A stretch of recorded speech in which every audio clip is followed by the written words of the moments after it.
maatii miidiyaa dirree barnootaa kun tuutoriyaalii koorsii moraal and citizenship education irratti afaan oromootiin isiniif kennamaa turedha fi jirudha. Amma chapter 5 irra geenyee jirra jechuudha. Tuutoriyaalii keenyaani chapter 5 koorsichaa irra kan jirru. Egaa koorsiin kun moraal and citizenship education taayitilii jedhamuun yuunivarsiitiiwwan biyya keenya keessa jiran dabalatee dhaabbilee barnoota olaanoo keessatti barattoota waggaa jalqabaa dhaabbilee olaanoo barnoota join godhaniif kennamaa kan jirudha jechuudha. Tuutoriyaalii isiniif hojjechaa tureera. Tuutoriyaalii koorsii kanarratti paartii sadhumaarra jirra jechuun koo chaaptarii 5ffaarra jirra. Chaaptarii sadhumaarra jirra. Chaaptarii dhumaa jalqabna paartii kanaan jechuudha. Tuutoriyaalii faana an obboleessa keessan ol yaad baratichadha. Miidiyaa dirree barnootaatiif haaraa warri taatan immoo sabiskiraayib gochuu akka hin daganne. Chaaptarii 5 jala kana jalatti konseptii waan nuti ilaallu konseptii 3 gurguddaadha. Waa'ee konstituushinii ilaalla, waa'ee heeraa jechuudha, waa'ee dimokiraasii ilaalla, waa'ee human rights mirgoota dhala namaa ilaalla jechuudha. Kanaaf waa'ee konstituushiniitti kan ilaallu jechuudha. Paartii kana jalatti waa'ee konstituushinii fi konstituushinaalizimii fa'aa ilaalla jechuudha. Hamma dhumaatti nafaana tura ammas. Egaa constitution jechuun maal jechuudha? Constitutionalismiin immoo maal jechuudha? Constitution gaaf jennu heera jechuudha. Constitutionalism jechuun immoo heera hojiidhaan argisiifame jechuudha. Akka jechuuti filoosofiin isaa garuu sanarra sin darba gaafa bal'inaan gaafa ilaalu. Yeroo baay'ee constitutioniin heeraamin hin beektu. Kutaa gadiitti high schoolitti yeroo barannu constitutioniin yookaan heerri heera olaanaa seera olaanaa biyya tokkooti. Constitutionalismiin ammoo civic keessatti akka barachaa turretti jechuudha yaadattu. Constitutionalismiin ammoo heerri sun yemmuu akkuma barreeffametti hojiitti geeddaramu. Even mootummaa dabalatee lammiileen kamuu yoo seera sanaaf bulan yoo haqummaa fiduu danda'eera ta'e constitutionalismii jennaanis akkasiitiin jennee baranne turre. Adalatti garuu bal'isneetu jechuudha kan laallu filoosofaayis goone ilaalla.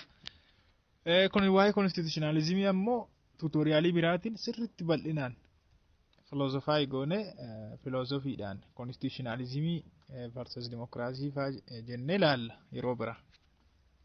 Ammaaf akka matuma mataarra ilaalla jechuudha. Constitution used mainly in many senses. Karaa adda addaatiin constitutioniin kan fayyadu tokko constitution of body, constitution of trade union, constitution of political party kan jedhaman hin jiru. Every state must have constitution of its own. Biyyi kamuu egaa heera qabdi jechuudha. Heera mataa ishii qabdi. Heerri biyya tokko immoo heera biyya kaanirraa waan adda isa taasisu jira. Foormii isaatiin ta'uu danda'a, maalii isaatiin ajalatti ilaallasas jechuudha. And that it is government must be organized and conducted according to the rules of constitution so that the people have a rule of law. It constitutes the case of constitutionalism jechuudha. Biyyi kamuu constitutionii mataa ofii qabdi, heera mataa ofii qabdi. Mootummaan jechuudha. Mootummaan heera sana yemmuu hojiirra oolchu namoonni maaltu jira jechuudha gaafa sana rule of law jira miti olaantummaa seeraatu jira. It constitutes the case of constitutionalism ta'a jechuudha gaafa sana. Argitanii gaafa constitutionii sun hojiitti geeddarame akkuma barreeffametti gaafa waraqaarra jirutti gaafa hojjetu constitutionalism jennaani. Garuu isa kanarra kan darbeedha constitutionalismiin yeroo biraa ilaalla isa gaa.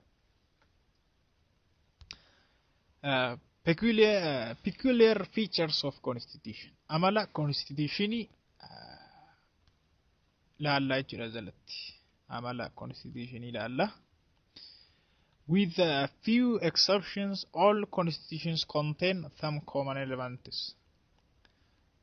Exceptionii waan tokko irraan kan hafe constitutionii wanti tokko taasisu constitutionii yookaan heera biyya tokko wantoonni wal taasisan baay'eetu jira jechuudha. Isaanii kan laallu waanuma common feature isaaniiti yookaan waan hunda isaanii wal fakkeessu jechuudha. Garuu immoo adda addummaallee hin qabaatu ilaalla walumaa wajji. From Magna Carta of 1252 today, Magna Carta Constitution duriitiin kun isarraa eegale constitutional documents and the tradition take the general form of contract or an agreement between the ruled and the rulers. Argitanii heera jechuun hiikni isaa agreementidha yookaan kontraata waliigaltee eenyu gidduutti taasifamudha. Rule jechuun ummata jechuudha. Ummataa fi mootummaa gidduutti rulers bulchitoota gidduu waliigalteedha jechuudha. Heerri kuni akka waliigalteetti. The following are some of the distinctive features of a constitution. Kanneen armaan gadiin kun egaa amaloota constitutionii yookaan heeraati jechuudha. Tokko generalityidha. Lawn generaliidha jennee turre mini gaafa introduction to law isin barattoota seeraa mineedha. Seerri generaliidha amala isaa keessaa tokko. Seerri generaliidha. Constitutioniin garuu isarra kan caale generaliidha. Seerarra kan caale jechuudha. Heerri egaa hin beektu madda seerota hundumaati. Heerri seerota hundumaan caala biyya tokko keessatti akka supremacy isaatti ilaalla booda.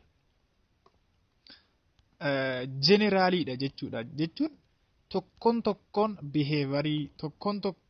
behavioriidhaaf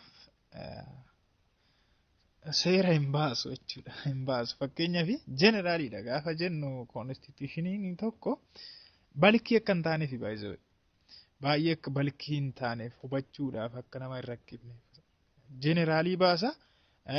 Koodiiwwan ammoo particular maatariidhaan kan wal qabatu koodiiwwan immoo hin jiru jechuudha. Constitutionii sana hordofani akka isaa walitti hin buunetti koodiiwwan ba'an jiru. Fakkeenyaaf family koodii ta'uu danda'a, waan akka commercial code, contract, procedural, criminal code isaan sun constitutionii sana wajjin utuu walitti hin bu'in waan xixiqqoo dhimmoota xixiqqoodhaan wal qabatu isaan sun jechuudha. Maatarii waan xixiqqoo wajjin. Constitutioniin garuu generaliidha jechuudha innis. A constitution provides the general principle of a state and the carry on foundation and the sets out general framework of the law and the government jechuudha. General frameworkidha kan inni baatee taa'u jechuudha. Permanencyidha kan biraan. Permanencyidha. Baay'ee constitutioniin generalii ta'uunsaa maaliif fayyada jechuu dandeessu? Generalitiin constitutionii kan inni fayyaduuf tokko abbumti arge mootummumti dhufe akka hin jijjiirreef salphaatti. Mootummumti aangorraa mootummaan tokko gaafku mootummaan bira salphaatti akka hin geeddarreef sababii adda addaatiif generalitiin kan inni fayyadu permanencyidha. Permanency gaaf jennu maal jechuudha? Yeroo dheeraadhaaf constitutioniin tokko yookaan heerri tokko kan ture. Unlike laws, constitution is made for undefined period of time. Unlike what? Laws. Seeronni tokko garuu yeroo expire ta'an jiru. Expired yookaan repealed fa'aa ta'u miti seeronni. Yeroon irra darbuu danda'a. Heerri yookaan seera olaanaa biyya tokko inni jedhamu kuni yeroo hin beekamneef kan inni ba'u. Fakkeenyaaf Itoophiyaan heera ishee gaafa baaftu hamma yeroo kanaatti haa fayyadu jetteeti miti. For undefined period of time dhaaf yeroo hin beekamneef kan ba'u. That means constitution serve for a long gap of age. Yeroo dheeraadhaaf kan fayyadu it is purposely made to be stable and permanent. Akka stable ta'u tasgabbaa akka ta'u jechuudha fi permanency'n isaa kan fayyadu haala itti fufaa ta'een jechuudha. Karaa biraa amalli constitutionii kan biraan supremacy of constitution.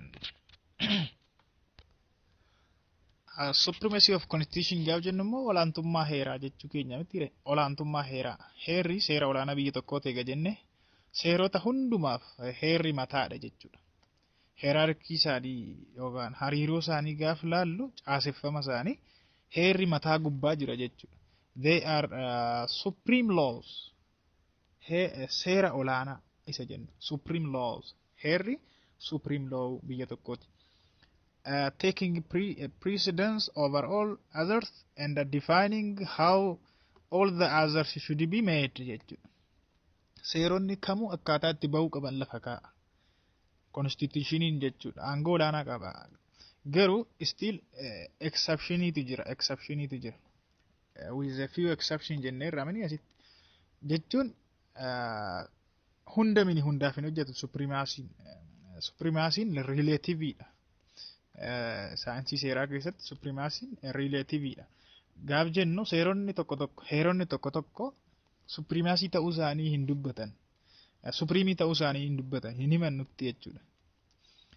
Just akkasumattiin beeknaa malee fakkeenyaaf heeronni codified hin ta'in faanti supremaasii isaanii hin himani. Keenya immoo keewwata 9 irratti fakkeenyaaf supremacy of the constitution jedhamti. Heerri biyya sana supreme ta'uu isaa nutti argisiisa. Biyyoota tokko keessatti fakkeenyaaf yoo Ingilaandii fa'aa fudhattan supremiin eenyudha parlamentiidha malee heeraminii relativeidha garuu supremiidha gaaf jennu amma asitti maaliin wal kontekstii kamiitiin kontekstii seerota biraatiin wal bira qabnee gaaf laal supremiidha seerri biyya tokko. Kanaaf seeronni hundinuu validity isaanii kan fudhatan heerarraa jechuudha. Yoo heeraan walitti buute heera biyya sanaatti walitti buute voididha, invalidiidha, nullidha jechuudha. Enforced ta'uu hin danda'ani kufu jechuudha kufoo ta'an. Fakkeenyaaf seera maatii yoo ta'e seera miti inni kun seera maatii yookaan family law seeradha inni kuni. Seeronni achi keessa jiran sun yoo heeraan walitti buute hin ba'an jechuudha jalqabumayyuu kufaa ta'u. Seera kamuu haa ta'u yoo constitutioniidhaan walitti bu'ate kufaa ta'a jechuudha. Codified documentiidha karaa biraatiin. Inni kunis relativeidha ammas. Codified documentii. Maaliif beektu heera hunda miti kan codified ta'ee jiru. Heeronni tokko fakkeenyaaf kan Ingilaandii fudhachuu hin dandeessu. Ammas codified miti jechuunis koodiidhaan hin teenye walitti qindaa'ee jechuudha bifa barreeffame documentii tokkoon hin teenye jechuudha. Constitutions are written down. Argitanii? Baay'ee xireedha baay'ee koorsiin kun gaaf laalu. Written down barreeffamee jira constitution. Hamma hunda hin ibsu baay'ee kun. Hundaaf hin hojjetu. Constitutionii biyya keenyaatiif yoo ta'e hin hojjeta. Barreeffameera. Codified ta'eera. Kan biyya biraa garuu ibsuu hin danda'u. Hunda hin ibsu jechuudha. Relative termidha ammas. Codifiedidha gaaf jenne constitution. Often in a single document that present the constitution in a systematic manner. Haala systematic ta'een barreeffameeti kan taa'u codified ta'ee. Well, allocation of power dha kan biraan feature of constitutionii keessa. Jechuun aangoo qoqqooda jechuudha. Heerri tokko aangoo qoqqoodinsa aangoota of keessaa qaba jechuudha. Constitutions outline the proper relations between institutions and offices of the states and between government and the citizens jechuudha. Constitutioniin yookaan heerri biyya tokko maal ibsa? The proper relation between institution and offices of the state. Karaa biraa immoo kan mootummaa fi hariiroo lammii gidduu jiru. Hariiroo biiroolee mootummaatii fi dhaabbata gidduu jiru hundumaa lafa kaa'a jechuudha. Heerri biyya tokko allocation of power gaaf jennu. Baay'ee gaariidha. Major purposes and the function of constitution. Major purpose and the function of constitution. Constitutioniin maal hojjeta? Hojjaansaa maalidha? Faayidaansaa? Tokko, it serves as framework for government. Mootummaadhaaf karaa mootummaan sun ittiin hojjetu baasaaf jechuudha. Akkasitti tajaajila. Mootummaan tokko akkamitti akka hojjechuu qabu? Lammiilee isaa wajjin hariiroo lammiilee isaa wajjin qabu akkamitti akka itti fufsiisuu danda'u? Mootummaa qajeelcha jechuudha. Gaayidii ta'aaf mootummaadhaaf. It limited the powers of government. Aangoo mootummaa maal godhaa? Hin daangessa. Mootummaan tokko abuse of power kan gargaaramu. jechuun aangoo isaarra akka seeraatti akka aangoo isaatti akka seeraan fayyadamu gargaara. Ultra virus akka hin taane mootummoon ultra virus yookaan immoo aangoo kennameefiin ala legal authority isaatiin ala akka hin hojjenne intra virus akka ta'u Latin wordidha. Intra virus jechuun maal jechuudha? Aangoo isaa within the boundary legal boundary jechuudha.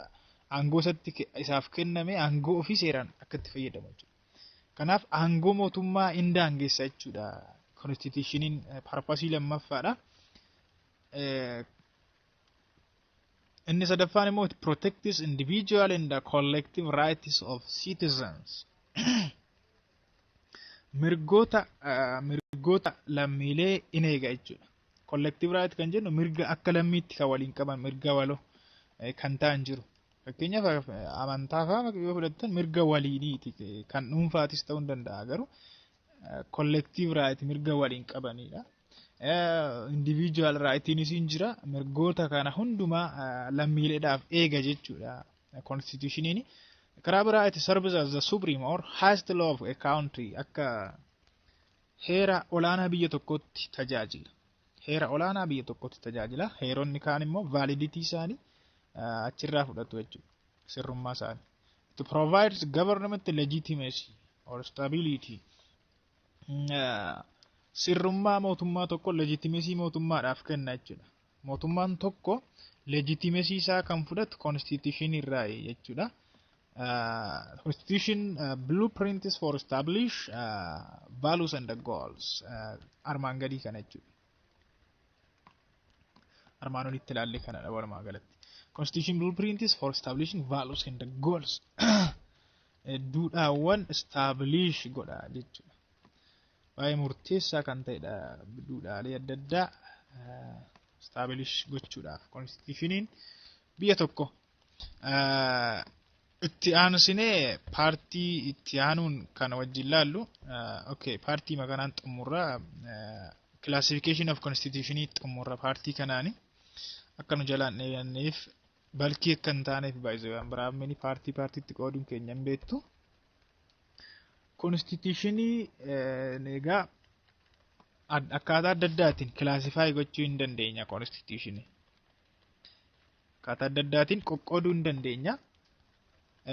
Akkaataan tokko constitutioniitti qoonnu foormii isaa irratti fa'aa hundoofneefadha. Criteria adda addaan nu gaafata jechuudha constitutionii qooduudha. Constitutions are classified into different categories using different criteria. For instance, taking the criteria for formii jechuudha. Formii gaaf jennu written constitution and unwritten constitution. Heerri tokko tokko heeronni barraa'an jiru. Heeronni hin barroofne immoo jiru. Heeronni tokko tokko amendment procedure irratti illee isa kana boodetti deebina. Written and unwritten gaaf jennu unwritten jechuurra uncodified tu jenne gaariidha. Maaliif heerri biyya kamuu paartiin isaa barreeffameera walakkaan isaa yookaan yoona paartiin isaa barreeffameera garuu hunda miti kan barreeffame garuu codified hin taane walitti hin qindoofne malee barreeffameera. Kanaaf jechi unwritten jettu kun yeroo baay'ee saayinsii seeraa keessatti fudhatama hin qabdu. Amendment procedure isaa irratti hundoofnes constitutionii qooduu hin dandeenya. Gaafsan immoo rigid fi flexible jenne. Flexible jechuun goggogaa isaa kan ta'e rigid jennaan kan amend gochuudhaaf kan ulfaatu jechuudha. Flexibiliin immoo bakka socho'aa kan ta'e jechuudha. Injira miti. Amend gochuudhaaf salphate jechuudha. And the degree of implementation or practice irratti hundoofnes constitutionii qooduu hin dandeenya. Gaafsan immoo effective constitution kan jennuun hin jira. Effective constitution jechuun constitutionii sirrimatti akkuma barreeffametti hojjechaa jiru jechuudha. Nominal constitution kan jennuun ammoo just waraqamarra kan jiru wayii jechuudha. Waraqamarra kan jiru garuu akkasumatti effective kan hin taane hojjechaa kan hin jirre jechuudha. Based on the kind of state structure jechuun caaseffama mootummaati irratti hundoofne constitutionii tokko ramaduu hin dandeenya. Maal jenne unitary unitary fi federal constitution jennee jechuudha. Unitary jechuun faallaa federaaliiti. Federaalii kan hin taane unitaryidhaan biyyi bultu hin jirti. Kan akka Ingilaandii fa'a. Kan keenya immoo federal constitutionidha. Kan biyya keenya. Akka kanatti ramaduu hin dandeenya jechuudha. Constitutionii biyya tokko. Tutoriaalii kana xumurii waan tokko tokko isiniin jechuun barbaada. Asirratti form of an amendment procedure jechuudha. Constitutioniin biyya tokko tokko baay'ee rigididha. Amendment isaanii ilaalchise. Kanumti keenya iyyuu ilaala. Amend gochuudhaaf amendment beektuun irra xiqqoo jijjiiruuf jechuudha. Fooyyessu. Amend gochuudhaaf baay'ee ulfaataadha. Proosesii baay'ee keessa darba. Keessumaa immoo constitutioniin biyya tokko tokko baay'ee cimaadha amend gochuuf. Keessumaa kan Jarmanii fa'aa gaafa utuu ilaaltanii amend gochuun baay'ee ulfaata. Amendmentiin kun kan inni wal qabatu seenaa biyya sun keessa dabarte fa'aadhaan walitti hidhama qaba. Constitutioniin biyya tokko biyya kan inni ibsu egaa tokko biyyi sun seenaa akkamii keessa akka dabarte fa'aa reflect godha waan ta'eef jechuudha. Baay'ee rigid kan ta'e jira. Salphumatti immoo jijjiiramuu kan danda'u hin jira. Constitutioniin tokko flexible kan ta'e jechuudha. Asirratti immoo written constitution kanarratti immoo formii constitution irratti hundoofneeti ani akkasitti qoonneef. Akkuma isiniin jedhe fakkeenyaaf keessumaa yeroo baay'ee kan nuti beeknu constitutioniin kan barreeffamee fi kan hin barreeffamne ta'uu isaatiin. Garuu akkasumatti bakka written jedhu kanatti unwritten jedhu kanatti uncodified tu jennee gaariidha. Codified and uncodified jennee qooduu gaariidha malee akka kanatti yoo qoonne gaariin ta'u maaliif beektu constitutioniin fakkeenyaaf kan Biriteen kan Ingilaandi unwrittenidha jedhama yeroo baay'ee. Garuu unwritten utuu hin taane uncodified. Paartiin isaa barreeffameera. Kuun isaa barreeffame kuun hin barreeffamne garuu codified hin taane dookumentii tokko keessatti walitti sassaabamne malee barreeffameera jechuudha. Baay'ee qorumsa seera irratti nu dhufeera yeroo wayna yaadadha. Inni kun maaliif constitutionii biyya Ingilaandii maaliif unwrittenidha hin jenne? Unwrittenidha jechuu hin dandeenyu miti. Maaliif hin jenne jenna? Paartiin isaanii barreeffameera. Paartiin isaanii immoo hin barreeffamne waan ta'eefidha. Uncodifiedidha kan hin jenne maalidha? Sorry. Unwrittenidha gaaf jennu sirrii miti. Uncodifiedidha gaaf jennu sirrii ta'a malee isaa jechuudha. Baay'ee gaariidha. Nu gaha asumarratti xumurra. Egaa hundi isaanii iyyuu meeriitii fi demeeriitii mataa isaanii qabu jechuunis faayidaa fi miidhaa qabu jechuudha. Advanteejii disadvanteejii mataa isaanii qabu. Written constitutionii yoo fudhattan fakkeenyaaf moojila keessarra bal'istanii dubbisuu hin dandeessu. Faayidaan isaa salphaadha. Namni akka even hawaasni mana barumsaa seeraa galuun isa hin barbaachisu. Barreeffamee jira waan ta'eef hubachuudhaafis salphata jechuudha. Unwrittenidha gaaf ta'e garuu kan beeku nama muraasa abbootii fa'aa fi ofiishaalota qofaatu beeka. Namni baay'een hin beeku jechuudha yoo uncodifiedidha yoo ta'e. Codifiedidha yookaan writtenidha yoo ta'e immoo namni baay'een salphumatti beekuu danda'a. Rigidii kan ta'e immoo as keessaa kamidha beektu? Yeroo baay'ee maaliif kan keessumaa warri Ingiliizii maaliif kan uncodified ta'e constitutioniin isaanii yoo jettan salphaatti jijjiiruuf namatti hin tolu inni sun. Inni kun writteniin kun salphaatti geeddaruudhaaf amend gochuudhaaf hin salphata. Unwrittenii gaaf ta'u immoo salphaatti hin jijjiiramu. Salphaatti jijjiiruudhaaf hin ta'u rigidii ta'e itti fufaa jechuudha. Akka namni yeroo jijjiirame iyyuu hin beektan jechuudha. Ammatu jijjiirame maaliif constitution sanii iyyuu baay'ee badaasaa hin beekne yeroo geeddarame iyyuu hin beektan akka namni isaan irratti hin dammaqneef jechuudha. Kan hin bare uncodified tun godhin kan qabatanii turaniif. Hinga nu ga'a waan afaana turtaniif ulfaadhaadha. Kun tutoriaalii koorsii Moral Citizenship Education jedhamuudhaan barattoota haaraa yuunivarsiitii join godhaniif kennamu irratti kennamaa jirudha. tutoriaalii faanaan obboleessi keessan Oliyaad Baratichaan ture. Paartii taanuun immoo wal arginaa. Miidiyaa dirree barnootaaf haaraa warri taatan subscribe gochuu akka hin daganne isin yaadachiisa. Nagaan naa tura.